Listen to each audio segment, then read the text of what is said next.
Pembelaan Verdi Sambo dalam sidang pledoi akan digelar mulai hari Selasa besok. Seperti apa persiapan dari pihak Eliezer menghadapi pledoi? Kita akan kupas bersama dengan kuasa hukum Richard Eliezer, ada Roni Talapesi, dan juga ada pengamat hukum pidana Universitas Pelita Harapan, ada Jamin Ginting. Selamat sore Bung Roni dan Bung Jamin Ginting, sehat selalu. Selamat sore Nilu Astungkare. Ya, saya ingin ke Bung Roni dulu. Jadi akan menghadapi pledoi hari Rabu nanti ya, Bung Roni ya. Apa yang kemudian sudah dipersiapkan untuk bisa memberikan pembelaan pada klien Anda?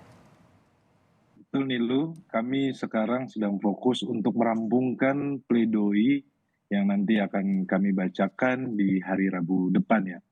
Terkait dengan beberapa catatan kami, tuntutan dari jaksa penuntut umum yang menurut kami, pendapat kami berbeda dengan fakta persidangan. Ini nanti akan kita sampaikan secara terbuka di muka persidangan.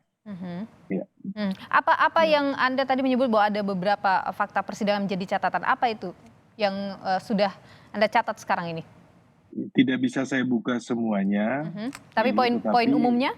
Poinnya adalah terkait dengan relasi kuasa, kemudian aspek psikologi dari Richard Eliezer, kemudian terkait dengan justice collaborator yang sudah diamanatkan oleh undang-undang, itu nanti juga beberapa poin itu yang akan kita sampaikan ya.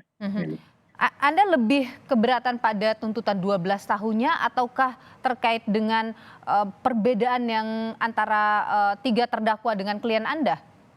Iya, ini juga pun yang menjadi isu ya, menjadi fokus kami juga ketika terdakwa yang lain yang menurut kami perannya aktif, kemudian ketika terdakwa yang lain tuntutannya lebih rendah dari klien kami, tentunya kami melihat ini ada apa gitu kan. Nah itu juga pun menjadi catatan kami karena apa, Nilu, dalam proses persidangan semua sudah mengetahui bahwa Richard Eliezer ini kooperatif ya, kooperatif, kemudian tidak berbelit-belit, konsisten. Tetapi kalau kita lihat dari terdakwa yang lainnya, kemudian disampaikan bahwa mereka tidak kooperatif, tidak berbelit-belit, kemudian juga pun dugaannya berbohong. Nah ini akan menjadi yang pertanyaan buat kami.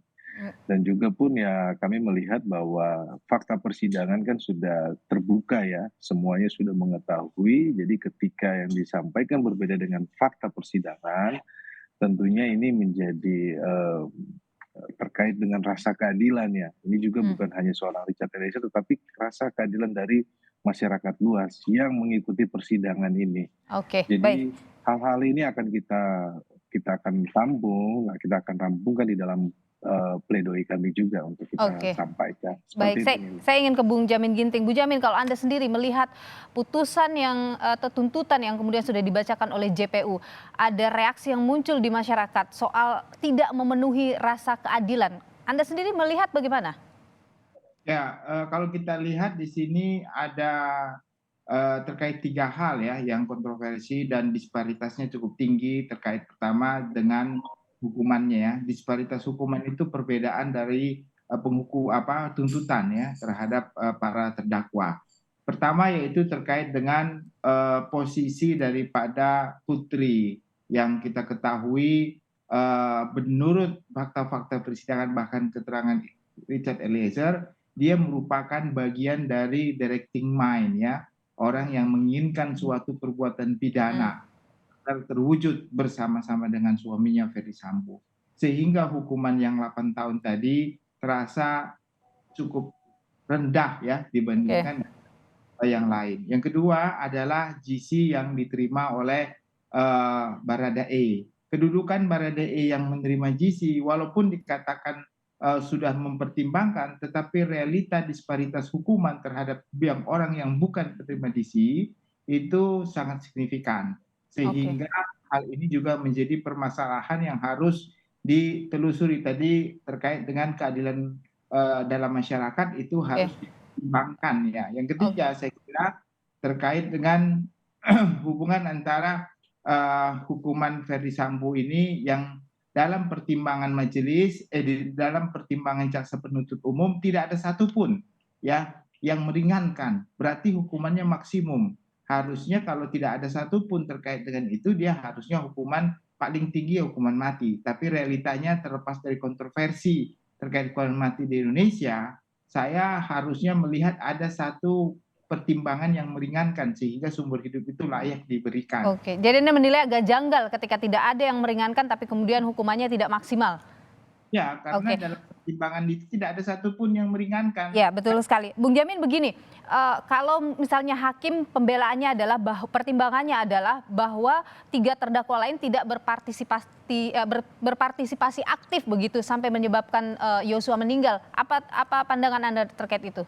Ya, dalam konteks mededader ya, artinya bersama-sama melakukan tindak pidana, tidak semuanya eksekutor. Ada satu contohnya yang membukakan pintu, ada satu yang memata-matain supaya lebih aman kalau tiba-tiba ada orang melihat datang. Jadi nggak semua eksekutor dan mempunyai kedudukan hukuman yang sama di antara mereka karena mereka sama-sama ingin mewujudkan niat tersebut begitu. Oke, jadi meskipun tidak semuanya eksekutor bukan berarti perbedaan hukuman menjadi sangat jauh begitu ya Bung Jamin ya? Nah, ya itu terjadilah disparitas pemidanaan yang cukup tinggi itu kita agak aneh juga gitu kenapa. Makanya saya katakan tadi kalau maksud dan tujuannya sama untuk melakukan pembunuhan, tapi yang lain sebenarnya mengikut saja tidak punya maksud lebih rendah. Tapi kalau sama-sama mempunyai maksud harusnya selisih daripada tuntutan itu tidak begitu jauh. Oke, baik. Bung Roni, Anda sendiri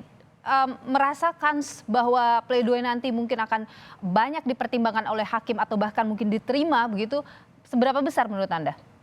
Ya Manilu, saya tambahkan sedikit dari Pak Jamin tadi yang sampaikan bahwa yang tadi kemarin kami mendengar dari Jampindo menyampaikan bahwa ini diukur dari yang teratas, yaitu dari Verdi Sambo. Perlu publik mengetahui bahwa perkara Verdi Sambo itu ada 2. Ada perkara obstruction justice dan ada perkara pembunuhan berencana. Jadi menurut kami tidak bisa dibandingkan dengan Verdi Sambo karena itu 2 perkara. Itu yang pertama.